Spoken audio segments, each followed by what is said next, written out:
Hello everybody, mission competition में आप लोगों का बहुत बहुत स्वागत। और हम फिर आज हैं आप लोगों के लिए एक नया वीडियो लेकर।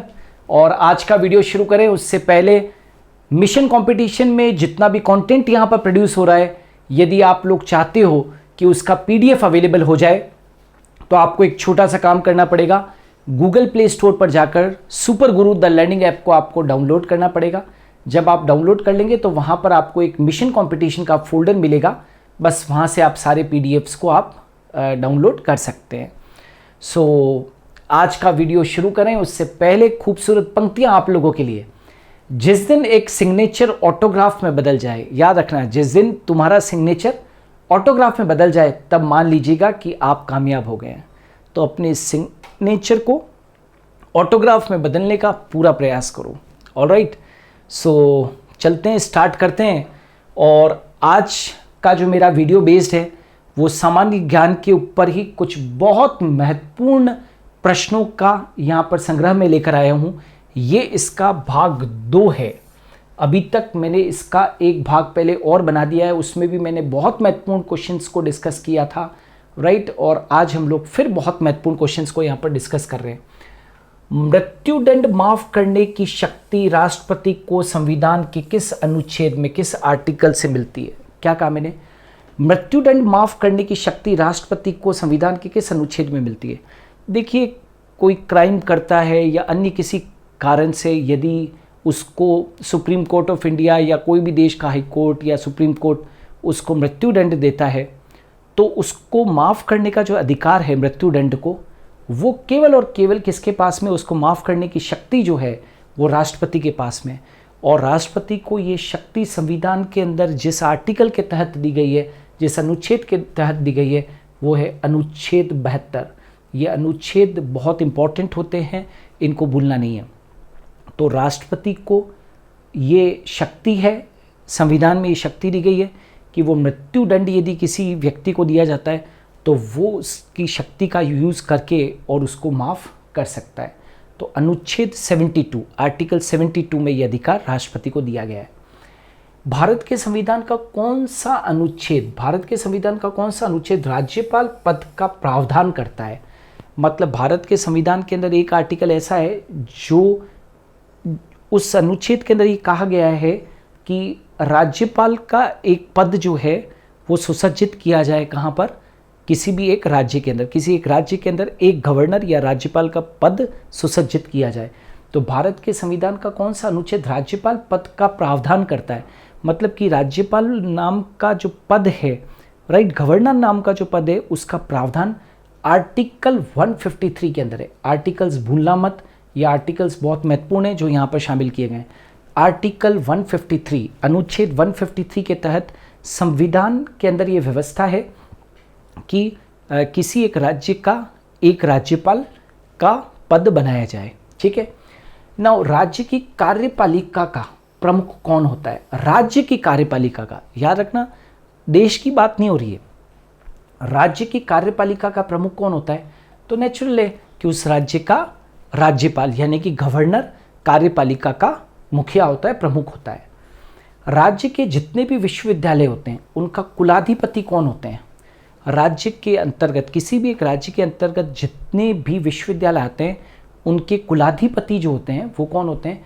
उस राज्य के राज्यपाल होता है, उस राज्य का राज्यपाल होता है, यानी कि गवर्नर होता है। कुलाधिपति कहते हैं विश्वविद्यालयों का कुलाधिपति। ठीक है। राष्ट्रपति शासन के समय, राष्ट्रपति शासन के समय राज्य का प्रशासन कौन चलाता है? मान लीजिए कि किसी राज्य के अंदर राष्ट्रपति शासन लगा दिया गया किसी कारण से, ठीक है। तो राष्ट्रपति शासन के समय उस राज्य का जो प्रशासन है वो कोई मुख्यमंत्री के हाथ में नहीं होता है।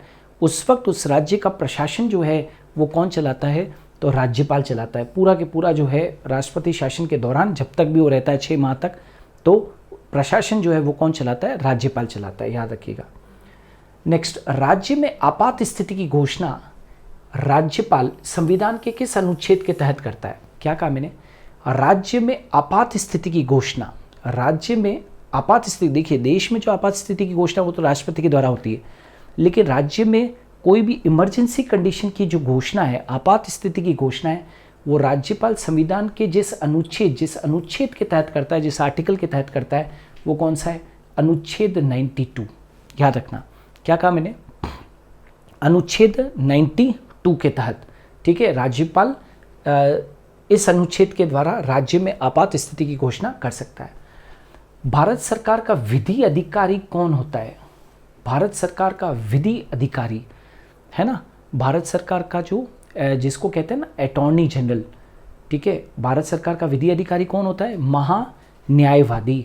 महान्यायवादी मतलब कि अटॉर्नी जनरल, ठीक है ना, अटॉर्नी जनरल याद रखोगे, महान्यायवादी या attorney general of India.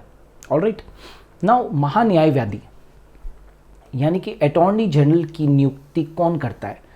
Right, Bharat सरकार का जो विधि अधिकारी होता है उनको हम लोग महान्यायवादी या अटॉर्नी जनरल कहते हैं। अटॉर्नी जनरल, महान्यायवादी की नियुक्ति कौन करता है? तो अटॉर्नी जनरल ऑफ इंडिया की नियुक्ति राष्ट्रपति के द्वारा होती है, यानी कि प्रेसिडेंट के द्वारा होती है। ठीक है, नाउ भारत में महान्यायवादी यानी कि अटॉर्नी जनरल की व्यवस्था का वर्णन संविधान के किस अनुच्छेद में मिलता है? वापस से बोल रहा हूँ, भारत के अंदर जो अटॉर्नी जनरल होते हैं, राइट, महान्यायवादी होते हैं, की व्यवस्था का वर्णन संविधान के किस अनुच्छेद में मिलता है? तो वो मिलता है अनुच्छेद आर्टिकल 76 के अंदर, है ना। भारत के संविधान के अंदर ये व्यवस्था है कि एक भारत के अंदर महान्यायवादी होना चाहिए, अटॉर्नी जनरल होना चाहिए, ठीक है। तो वो अनुच्छेद 76 के अंदर, आर्टिकल 76 के अंदर इसका जिक्र मिलता है। भारत में कैग है ना, भारत में जो कैग है, CAG है ना, क्या कहा मैंने? भारत के अंदर कैग की जो नियुक्ति होती है, मतलब भारत के अंदर जो कॉम्प्ट्रोलर और अटॉर्नी जनरल जो होता है, राइट, उसकी नियुक्ति कौन करता है? तो भारत में कैग की नियुक्ति कौन करता है? तो भारत में कैग की जो नियुक्ति होती है, कॉम्प्ट्रोलर जो होता है, उसकी नियुक्ति कौन करता है भाई? राष्ट्रपति करता है। तो भारत में कैग की नियुक्ति कौन करता है? तो वापस से प्रेसिडेंट करता है। तो प्रेसिडेंट के पास में भी बहुत सारे अधिकार हैं। संविधान के किस अनुच्छेद में विधि आयोग, विधि आयोग मतलब फाइनेंस कमीशन का उल्लेख है? फिर से बहुत इंपॉर्टेंट, संविधान के किस अनुच्छेद में, दैट इज फाइनेंस कमीशन, विधि आयोग का मतलब, विधि आयोग का मतलब क्या है भाई? फाइनेंस कमीशन, फाइनेंस कमीशन का प्रावधान है, का गठन का उल्लेख है, तो वो है अनुच्छेद 280, भूलोगे तो नहीं, अनुच्छेद 280। संविधान के जिस अनुच्छेद में विधि आयोग या फाइनेंस कमीशन के गठन का उल्लेख है वो है अनुच्छेद 280। किसे विधि आयोग के गठन का अधिकार है?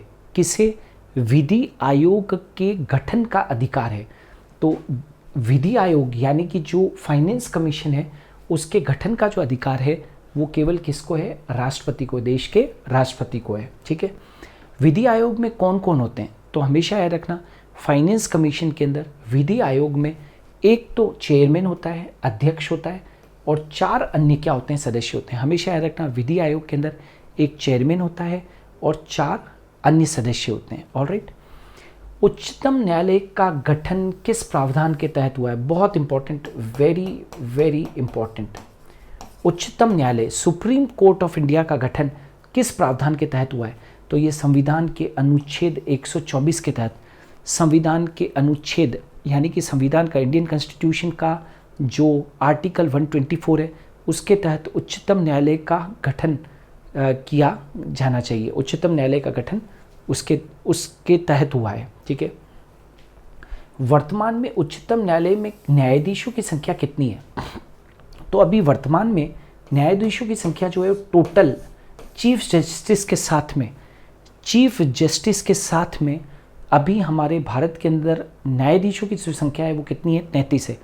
अधिकतम 34 हो सकती है। अभी एक्चुअली अमेंडमेंट किया गया है इसके अंदर, तो अधिकतम इसकी स्ट्रेंथ 34 हो सकती है। अभी एट प्रेजेंट 2021 की मैं बात करूं, अमेंडमेंट के बाद में, तो अभी कुल मिलाकर 33 न्यायाधीश है। वर्तमान में उच्चतम न्यायालय में न्यायाधीशों की संख्या 33 है, जिनमें से एक जो है वो तो प्रधान न्यायाधीश हैं। एक तो प्रधान न्यायाधीश है यानी कि चीफ जस्टिस ऑफ इंडिया, और बाकी के अन्य न्यायाधीश हैं वो कितने? 32 हैं। यूँ देख लो तो टोटल जो है वो कितने हैं? 33 हैं। 33 हैं। Is it clear? वर्तमान में, पहले ये 30 थे। एक मुख्य न्यायाधीश, पहले क्या हुआ करता था? एक प्रधान न्यायाधीश और 30 अन्य न्यायाधीश थे, लेकिन अब अमेंडमेंट हो गया है, राइट। और अब ये 30 की जगह टोटल जो है इंक्लूडिंग अभी जो है चीफ जस्टिस ऑफ इंडिया को मिलाकर, और 33 से भूलना मत इसको। उच्चतम न्यायालय के न्यायाधीशों की नियुक्ति कौन करता है? नेचुरली कि सुप्रीम कोर्ट ऑफ इंडिया के जो न्यायाधीश हैं उनकी नियुक्ति जो होती है वो राष्ट्रपति के द्वारा होती है, यानी कि हमारे देश के प्रेसिडेंट के द्वारा होती है। संघ लोक सेवा आयोग, आप सब जानते हैं, संघ लोक सेवा आयोग के अध्यक्ष और अन्य सदस्यों की जो नियुक्ति है, संघ लोक सेवा आयोग और अन्य सदस्यों की नियुक्ति किसके द्वारा की जाती है भाई? तो राष्ट्रपति के द्वारा की जाती है। अब उल्टा, एक तो है संघ लोक सेवा आयोग और एक राज्यों का होता है राज्य लोक सेवा आयोग, ठीक है ना, राज्य लोक सेवा आयोग, राइट। मान लीजिए मैं राजस्थान से हूँ तो आरपीएससी होता है यहाँ पर, तो राजस्थान पब्लिक सर्विस कमीशन, और संघ लोक सेवा आयोग है ना, तो वो यूनियन पब्लिक सर्विस कमीशन। तो वहाँ पर जो संघ लोक सेवा आयोग के अध्यक्ष और उनके सदस्यों का जो नियुक्ति कर रहा है वो राष्ट्रपति कर रहा है, लेकिन राज्य के जो राज्य लोक सेवा आयोग के अध्यक्ष और सदस्यों की नियुक्ति कौन करता है? तो राज्यपाल करता है। क्या राज्यसभा के सभापति के रूप में उपराष्ट्रपति को निर्णायक मत देने का अधिकार है? क्या राज्यसभा के सभापति के रूप में, राज्यसभा के सभापति के रूप में क्या उपराष्ट्रपति को, देश के हमारे जो वाइस प्रेसिडेंट है, उनको निर्णायक मत देने का अधिकार है? तो यस, उनको ये निर्णायक मत देने का अधिकार है। उपराष्ट्रपति कितने दिनों तक राष्ट्रपति की हैसियत से काम कर सकता है? मान लीजिए किसी कारण से राष्ट्रपति का जो है वो देहांत हो जाता है, तो उसके बाद में मान लीजिए उपराष्ट्रपति जो है वो राष्ट्रपति पदभार को भी संभालता है, तो वो अधिकतम उपराष्ट्रपति कितने दिनों तक राष्ट्रपति की हैसियत से काम कर सकता है? तो ये हमारे संविधान में प्रावधान है कि वो अधिकतम 6 माह तक, अधिकतम केवल 6 माह तक ही उपराष्ट्रपति राष्ट्रपति पद के लिए काम कर सकता है, फिर उसके बाद में वापस से चुनाव होंगे। Is it clear? तो दोस्तों ये था आज भाग 2 सामान्य ज्ञान के ऊपर आधारित प्रश्नों का। मैं आप लोगों के लिए आने वाले दिनों के अंदर खूब सारे प्रश्न लेकर आने वाला हूँ। आप इससे प्रीवियस भी मैंने एक वीडियो बनाया, उसको भी देखिए, अन्य वीडियो भी हमने बहुत सारे बनाए, उनको भी देखिएगा। वीडियोस को लाइक और शेयर जरूर कीजिए। मिशन कंपटीशन के अंदर आज के लिए इतना ही। हम कल फिर हाजिर होंगे एक नए वीडियो के साथ में, तब तक के लिए इंतजार कीजिए।